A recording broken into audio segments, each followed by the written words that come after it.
Okay, hello everyone. Welcome to episode 9 of This Week is Live. I'm your host, Raymond Flotat of mxdwn.com. That's Mixdown. Thanks for joining us. So glad to see you all. We've got all kinds of stuff going on this week, and I want to get right into it. Plus, we got something a little special happening right next to me we're going to deal with at the end of the show. But for now, let's get right into today's headlines. First and foremost, hot off the presses, the breaking news today is that Marvel Studios today in Sao Paulo, Brazil, at what's called CCXP22 or Comic Con Experience 2022, kind of Brazil's answer to Comic Con, just unveiled and released the first trailer for Guardians of the Galaxy Volume 3, which has been somewhat long awaited, somewhat delayed behind a small scandal involving the film's director, James Gunn.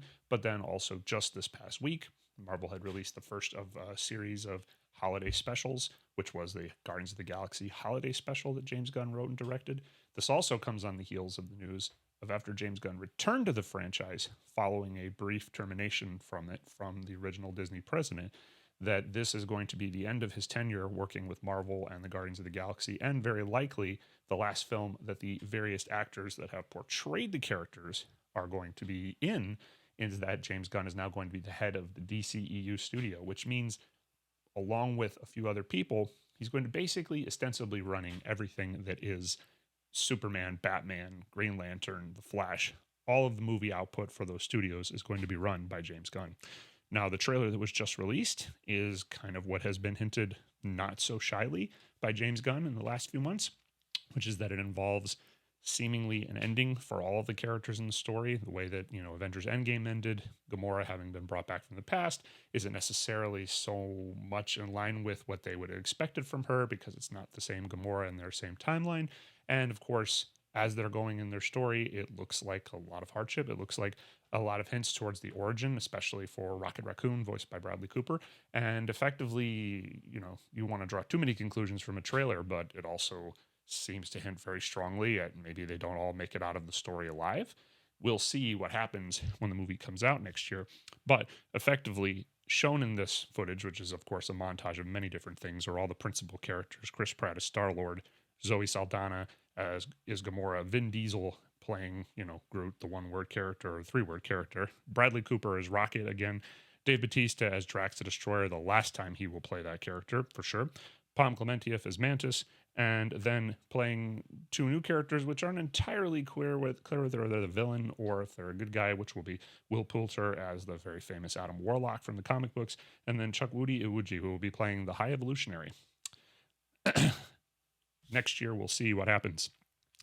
Now, in other news in the world of games, God of War Ragnarok, another one of Sony's first-party studio releases, has had the highest ever first-week sales for a Sony title.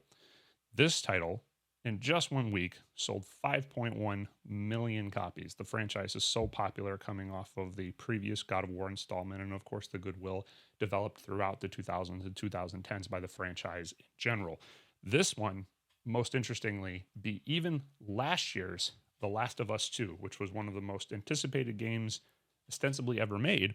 And this one outsold that one to the tune of 1.1 million copies. The Last of Us 2 sold 4 million copies in its first week when it came out last year in 2021.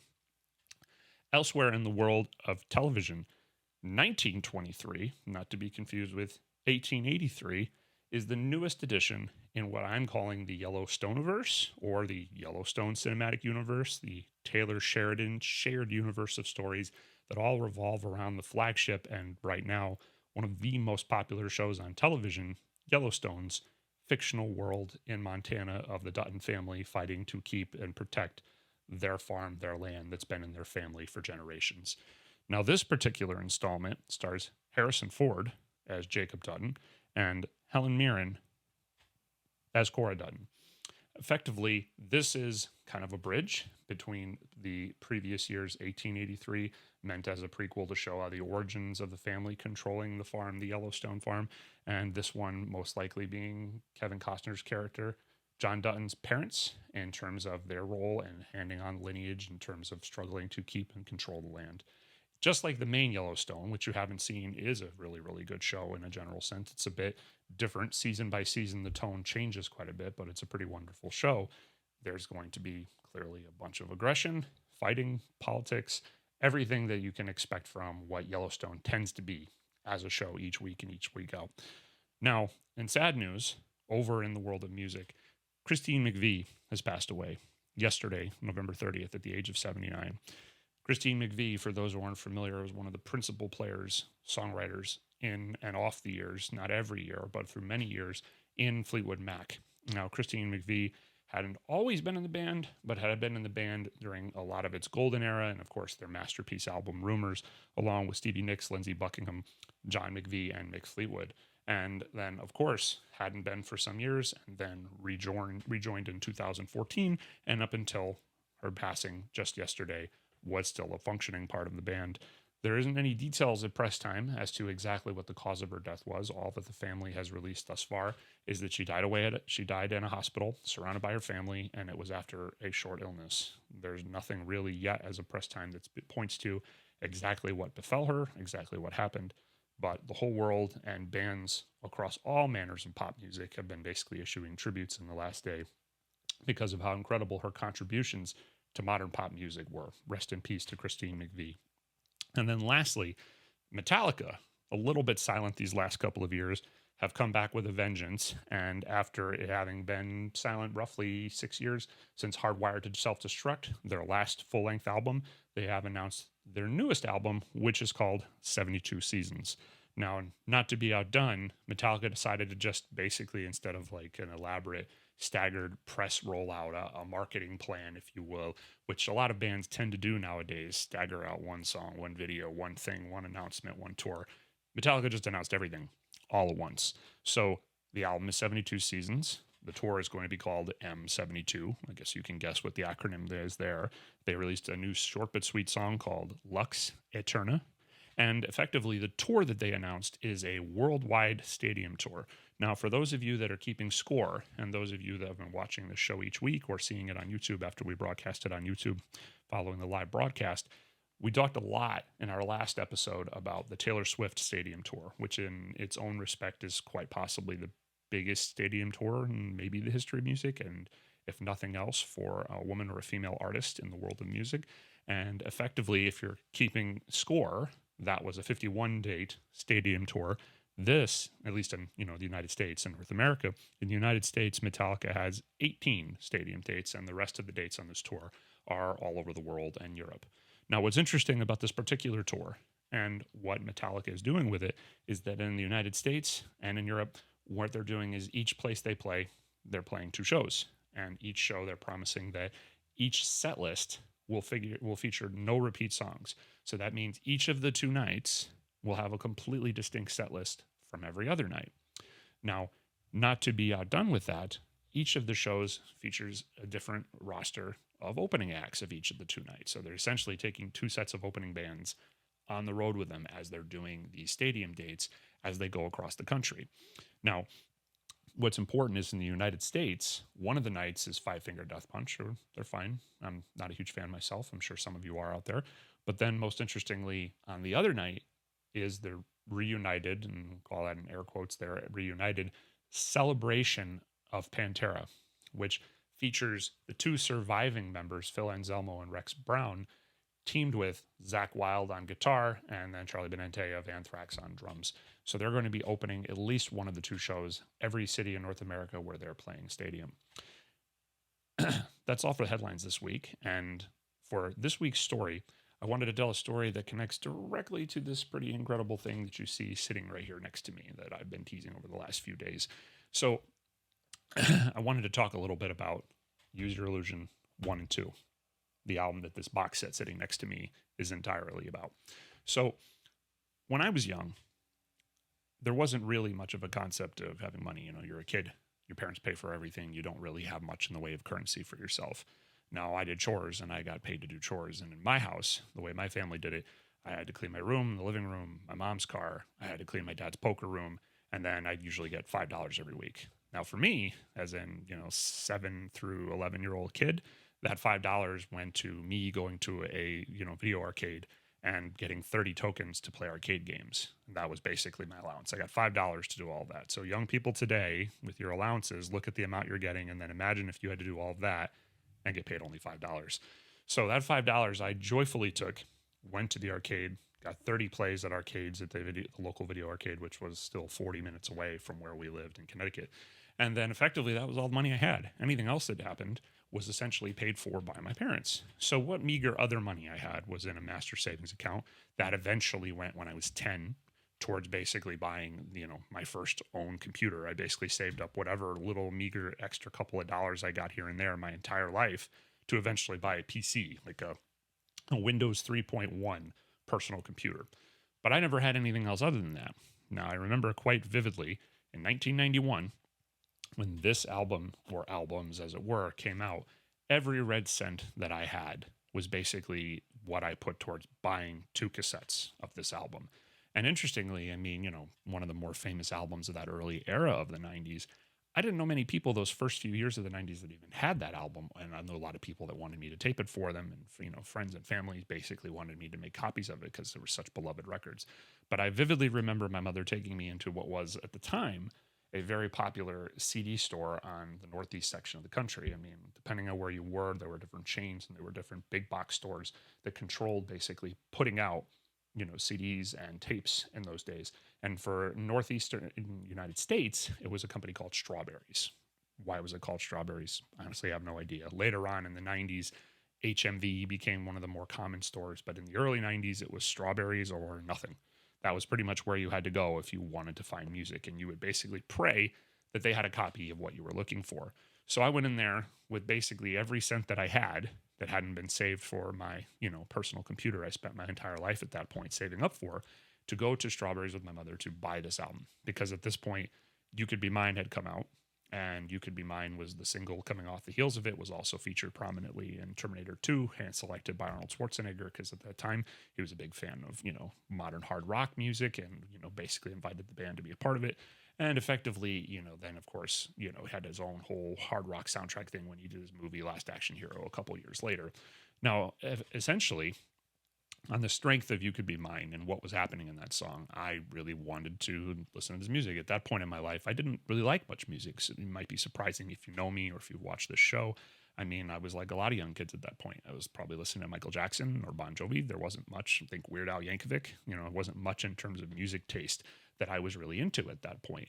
But this was one of the first things that really got me excited. And of course, on some level, it was the way Axl sang and the way that Axl Rose handled performance. But then on another level, it was really Slash's guitar playing. There was an incredibly melodic way in the way that Slash approached doing things. And it wasn't entirely about technique. Of course, he's incredible in terms of technique, but it was more about what it sounded like when he did what he did, which not a lot of guitar players could say. Slash writes guitar solos as if they're just this long series of interconnected genius melodies, and most people could probably make their best song out of just one of those melodies. But really, at the end of the day, all of his guitar solos sound like 15 of them crammed together into an escalating series that always brings the song home. So my mother took me down to this Strawberries, probably an hour away from where we lived in Connecticut. I put every red cent I had on the table, and I think the 2 cassette tapes that I had for Use Your Illusion 1 and 2 were effectively $21. I think that's what I paid at that point. And I think my mom even had to give me a couple bucks because I think I had 19. I think that's all the money that I had to my name at that point. And I'd spent the better part of the next 2-3 years until I got really serious about music in 93, 94. But for the next 2 years or so, these 2 tapes scarcely ever left my little boombox that I had in my room. These were a big part of my formational years. And, for those of you that haven't heard the records, if you're someone that's younger that's watching this show, they're wildly all over the place. And of course, this is quite famously where the band wasn't really on the best terms. Izzy Stradlin, who was one of the principal songwriters in Appetite for Destruction and, Lies, left the band not long after the album came out, shortly into the production and promotion of it as it was coming out. And, You Could Be Mine and Don't Cry were starting to make waves on MTV. But then also, Civil War, the first song on CD, on Use Your Illusion 2, effectively featured like a pastiche of, random drum parts that their original drummer, Steven Adler, had recorded over many years. So he wasn't really even on the record, but he was ended up credited in the song. And so effectively, you can see amidst this record, kind of like Outkast Speaker Box, The Love Below, different people writing different batches of songs, and everybody's kind of working on different things and bringing it all together. So the record has its own incredible array of diversity as it goes through the different material that's there. But for those of us who are old enough to have been around in the early 90s, what a dizzying array of hit singles that these albums brought forth. Now, all of the politics and all of the reasons why effectively there was Use Your Illusion 1 and Use Your Illusion 2 rather than just calling it Use Your Illusion, that's a whole other story and that's a whole other thing. But between the two releases that were there, you had Right Next Door to Hell, Live and Let Die, their cover of Paul McCartney's classic from, the James Bond era. Don't Cry, The Garden, November Rain, probably one of the longest number one singles ever and one of the most played long songs in history until Kanye West's Runaway years later. Dead Horse, which is a kind of a weaker hit, but still very good. Yesterdays. And then ultimately, You Could Be Mine. I mean, what a fantastic array of music between these records. And, some of it might not age super well as you look at it in a modern context. There's definitely some things like in the song Pretty Tied Up that might make people's eyebrows kind of roll and go, whoa, what are they really going at there? But as far as what big mainstream rock and roll was, this is basically the apex.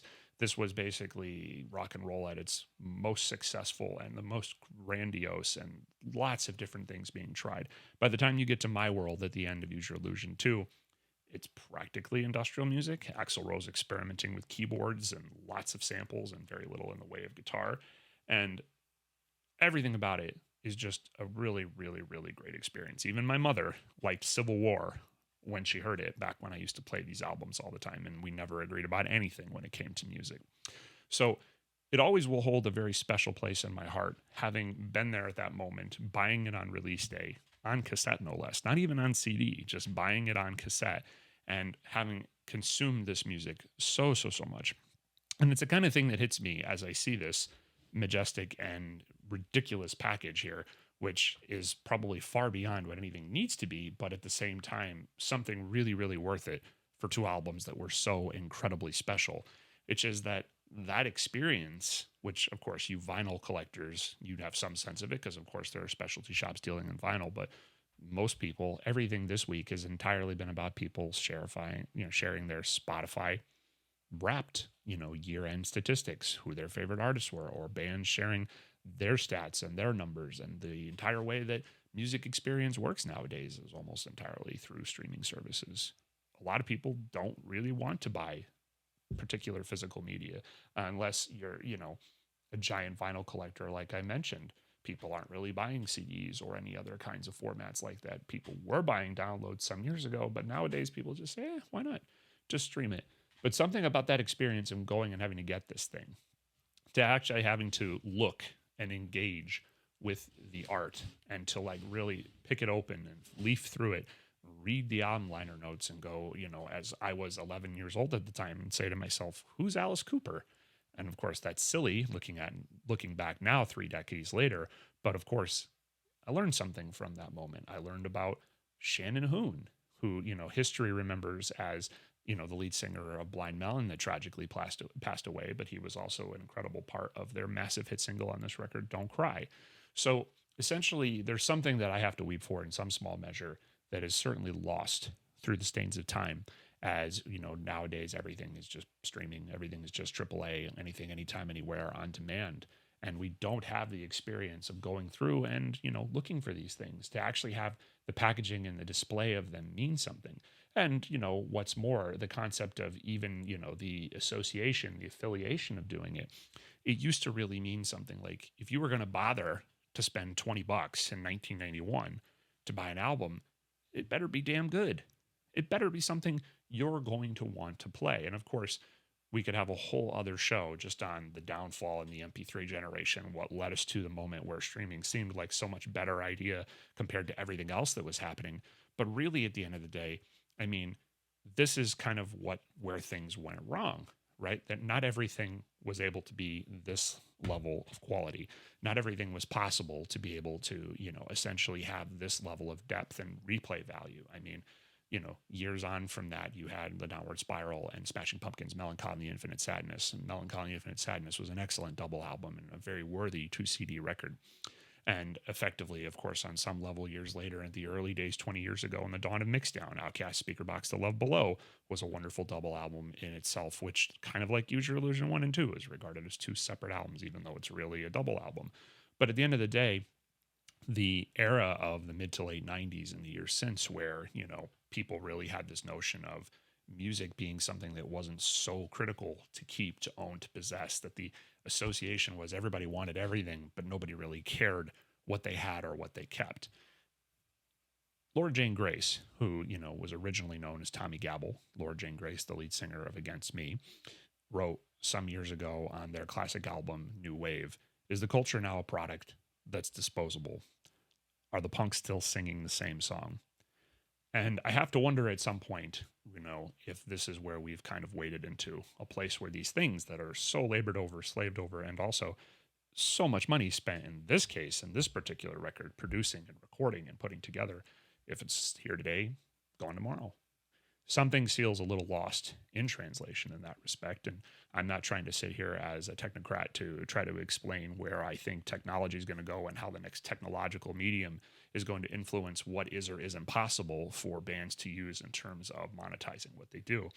But you heard me mention on last week's show when I was talking about the band Secret Chiefs 3 and all that they meant to Mixdown and everything they are, as far as an incredible, brilliant piece of art that doesn't get as much love and attention as they have. And I said, go buy their albums. I would say that to just about anybody you think is really great. And you feel like they're really cohesive in terms of what they're putting together, and you feel like it's worth it. You feel like there's enduring renewal. You feel like there's good shelf life behind the media and the work that the artists are putting out. Try to buy it if you can. I know everything's tough in this world. I know that there's not enough money for anything in this world, and inflation has everybody going gaga right now. But at the end of the day, if there's a way to be able to purchase something from the bands you love, it's probably a better mechanism of support and a better fostering of a community than any of the streaming services out there mean. Now, to end off on this week's show and do something a little different, we're going to crack this open. So we're going to go see what's inside this and take a look. What we have here is the original two albums remastered, including a kind of souped up version of November Rain with a full orchestra instead of just like synthesizer accompaniment. And then 5 different live concerts from the era from 1991 and 1992, 5 CDs worth of material that are in there, and then a Blu-ray from a different show in 1991. So we have Live in New York, Live in Las Vegas, Live in New York. Effectively, let's see what we've got here. I also thought it was kind of neat that they kind of have, I don't want to call it a lenticular, but they have kind of this nice, neat trick going between the two different album covers as far as, the front of this box set. So let's see what else we've got in here. I'll tell you, it's been hard sitting on this for the last couple of weeks, not just cracking it open the moment that it arrived. Wow. Okay, so we've got track listing, cellophane, which we do not need to keep on the table here.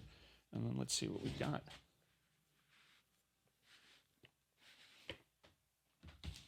So, kind of a bookend there with a slot for everything to fit in.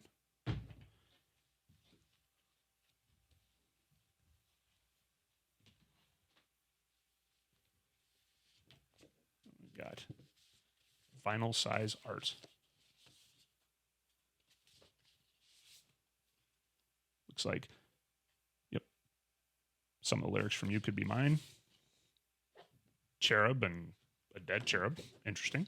Kind of vinyl size artwork, but all stuff that I've never seen before in any of the previous releases of this album that I've owned. That must be for Use Your Illusion 1. So now we've got blue one, which must be for Use Your Illusion 2. So let's see what this one looks like. Yeah, Lost in the Garden of Eden. I Still Love You, Baby. Oh, another kind of half-dead person, half-alive person kind of thing. There's Axel from the era and his trademark Speedo. Yep, November Rain.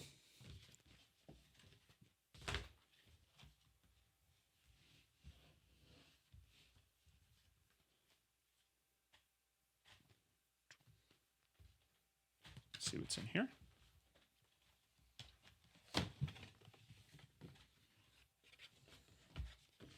So this looks to be a collection of kind of replica memorabilia. We've got a concert ticket, $20. Hard to imagine in today's prices.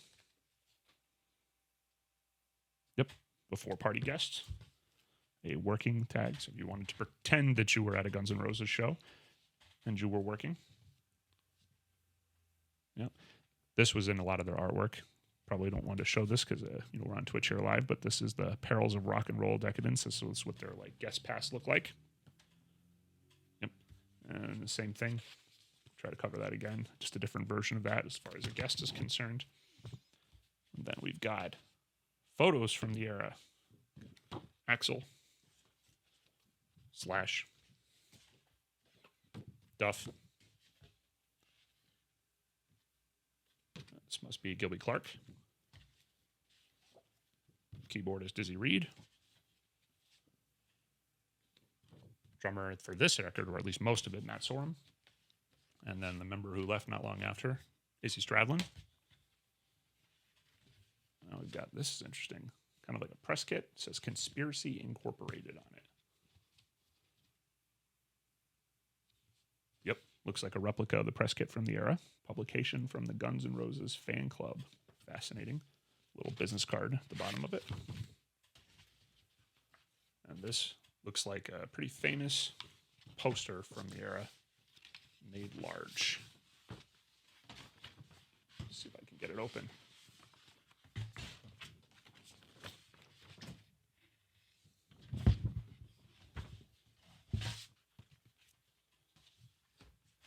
And then lastly, we've got this massive box here. Was contained within, and there are our CDs. Kind of a nice embossed effect on the artwork. I don't know if you can see that on camera, but kind of a nice embossed effect on the artwork there.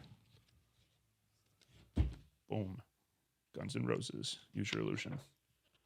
And then it looks like collection photos from the era, magazine covers, yep, live photos from different concerts.